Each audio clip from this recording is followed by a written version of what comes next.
All right, still watching The Pulse with me, Gifty and Dopiao. After years of violent conflict between rival ethnic groups at the Agbogbloshie area here in Accra, there seems to be some light at the end of the tunnel in the push and to end the hostilities. Today, leaders of the factions have opened talks on the matter. Just 2 weeks ago, two persons were killed while several others were injured in a gun battle between Kokumbas and Dagombas in a dispute over alleged mobile phone theft. Since its extent of volatility in the Agbogbloshie area, dominated by tribes from the north, heavy police and military presence remains on the ground today as police makes efforts to bring lasting peace to the area. We've been speaking to the police on the roadmap set out for the peace talks.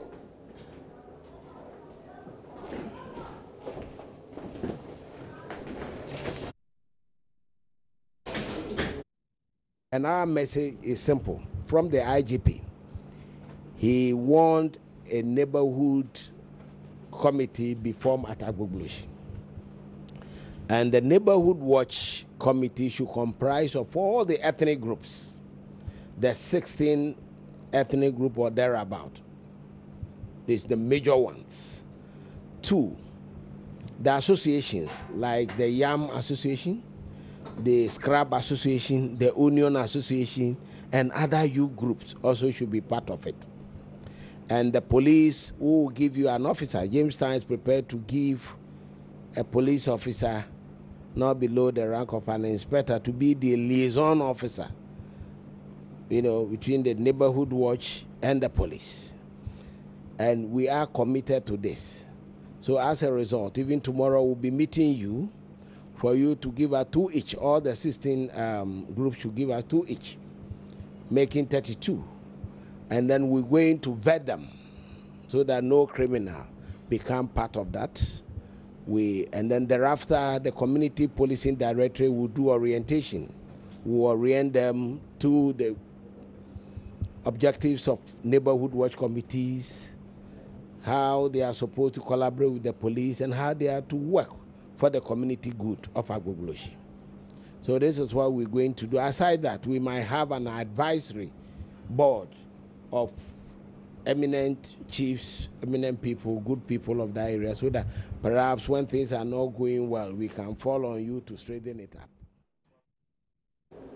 All right, so my colleague Maxwell Agbagba attended the first peace talks that was held this morning. He joins me now in the studio, but he brought in that sound actually from Kusifori there. Let's look at how it all went down today. Yeah.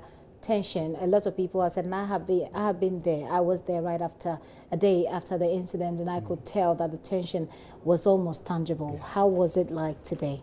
Well, I can confidently say that the tensions have simmered down now. When you go there, there's some relative calm. There people are going about their normal, duties. Market women put up their wares and selling and all of that. But what would make you, what would give you a sense of what happened in the past would be the police, presence there in that community. So you'd see, when we went there, within a space of 5 minutes, we saw about 5 police patrol vehicles going up and down, and there are 2 crowd control vehicles belonging to the police station strategically positioned there in the community. So that would give you an idea of what happened in the past. But for that, everything was going on normal. Everything was going on normal. Well, you have the two factions, so to speak, come together under one roof and being engaged by the police. How, if you could read their body language, how would you describe it? Well, before I even talk about body language, I think one thing that they've been pushing from my interactions with the opinion leaders who came to that meeting, one thing they've been pushing is that they think that a section of the media has, pitched the 2, tribes against each other. Against each other. They are saying that it's not really a fight about Kukumbas and Dagombas. It's not really a fight about, 2 tribes. But they think that there are some bad, elements within that particular community, and they are the ones, perpetuating the violence. So they want us to actually delink, these faceless, hoodlums, from, the ethnic group. So they don't want it to be connected to, any tribe. They think that there are some unscrupulous people who are in there who are, going about, these criminal activities, and they don't want it to be connected. But apart from that, we had, some opinion leaders who were there, and then some chiefs were also there. Some various youth groups were also, present at that particular meeting. You've been speaking to some of the opinion leaders. What is it that they say? Well, I've been speaking to Frederick Opoku, what's it called? Chief Superintendent Kwesi Ofori actually talked about the formation of the neighborhood watchdog committee, which will comprise of the various groups, members from both ethnic groups, ethnic groups, will be part of that neighborhood watchdog committee. Frederick Opoku, who is an opinion leader, is lauding the efforts of the police with the formation of this group, but he thinks that the police can do more with their patrols by moving into the alleyways and then the nook and cranny of that community. He thinks that usually when they come, they just position themselves at one place and they don't go into the slum really to check what people are doing. He thinks that police presence and visibility alone can repel criminals from instigating or starting any violence there. All right. Well, we can hear him now. I think it's excellent. This is one of the brilliant ideas that has ever been proposed. I think that this is what we have been we wanting to hear for this quiet time. Not as was said earlier by the IGP, for example, when you see or people are there's a conflict, then all the statement you come to make first is that relocate them. That was below the belt. So I think they have gone to sit down, and now what they are recommending, the community watchdog, is indeed the best way to go. And as leaders, we will try as much as possible to make it work so that we can have a lasting solution, lasting peace in the area. So I think that this is one of the brilliant ideas that the police is proposing. And trust me, we welcome it. Yes, graciously. Great. Now, they're also talking about increasing police visibility, and you're talking about the police patrol teams moving into, every nook and cranny and the alleyways of Agbogbloshie. Yes, certainly. I have been requesting the police and the security apparatus to do this for quite a long time. You cannot say that, or you are aware that Old Fadama is an insecure or not very peaceful community. Therefore, if there's any misunderstanding or conflict or what have you, or name it, and you really want to enter into the community and talk to issues or try to protect people, you don't go and stand under a tree on the road and park there for 1 month. And when you are asked, you say that we are in the community. Which part of the community are you? On the road or where? You should be seen moving, because I don't think their pickups are bigger than the access roads that we have there. So what are their reasons not to enter the community to patrol? Somebody will be wanting to act in certain direction or way, and if the person sees that, okay, yes, this is a police patrol moving, or just move. We are not saying that they should stand or they should just get out of their cars or whatever you and be walking in the community. We are saying that there is a need for them to patrol with their vehicle, which I know they can, and make sure that there's peace in the community. And if people see that the police is patrolling through the community or the corridors or the shoulders of the community, trust me, everybody be on alert. And people who have any ill kind of bad intention will not even move to do anything of that sort that can result into conflict or what of that sort. So I think it's a good proposal that you have made. And trust me, if we're going to give two to each of the tribe, giving us 16 or 32 of that kind of team that the police sanctioned by the IGP, that they want to get this sorted out. But trust me, that will be the most brilliant thing. That's an opinion leader there. If you recall, he was there in our studios yesterday as well. They formed a tenant association, but that's different. Yeah. You've also spoke with the people in the community who have been affected by the clash, and they have some interesting concerns that they raised with you as well.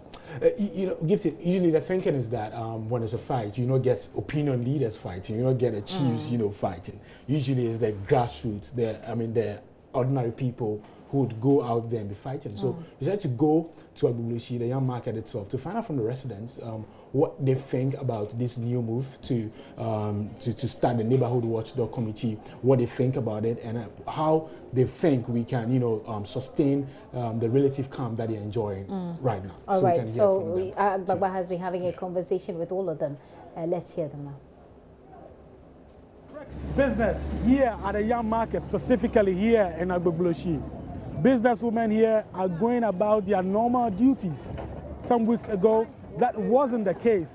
Violence erupted here, resulting in the death of 2 people. The police is leaving no stone unturned to ensure that the relative calm that has been enjoyed by residents here is sustained. Very, very nicely, very nicely. And it will help us a lot. If that will happen, I think it will help us a lot. How long have you been staying here? Oh, about 20 years. So tell me, what do you think is the real problem here? What do you think is causing, the fights? Here, particular, we are different tribes together. So anytime, and where people are plenty, at times it will be problems, different altogether. So I believe Konkome and Dogombes have a problem since a long time. So anytime small problem comes, then it starts from the old fight. So I believe that's bring that in. So if what we are saying, if really it will happen that, then it means all the 2 groups, then they will be united and make what it will be very nice. That will help us. That will help us. It will help us. Let me find out from you. So, what's your name? I'm Collins, please. Yeah, Collins. Tell me, are you excited by this move to form a neighborhood watchdog, committee here? Yeah, I think it's going to help us so that peace will prevail each and every time. How long have you been staying here? Well, I've been here for the past 10 years. Yeah, I also want to find out from you, what do you think is the main problem here in this community? I can see. What do you think is causing, the violence here?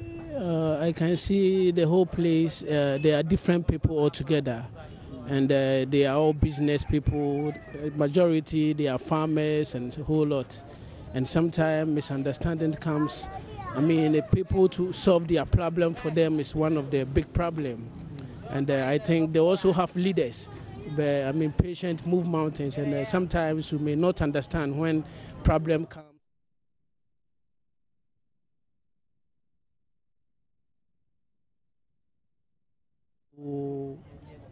As time goes on, as you are saying, watchdog, when they comes, I think peace is what we praying for, that peace should always prevail. So I think we believe when the watchdogs too comes, sometimes they can fight for peace for us. Maxwell Agbogba with some residents there at Agbogbloshie. When you were leaving, what were their expectations moving forward? Well, they want the peace, to be sustained. A lot of them, in fact, when you have interactions with majority of the people that I spoke to, they want, peace to come to Agbogbloshie, and that's all that they're asking for. I hope that they are willing to play their own roles in sustaining or maintaining the peace that they call for. But thank you very much. Maxwell Agbogba has been to Agbogbloshie. He's always all over the place, isn't he? He's brought us that update on the Agbogbloshie matter.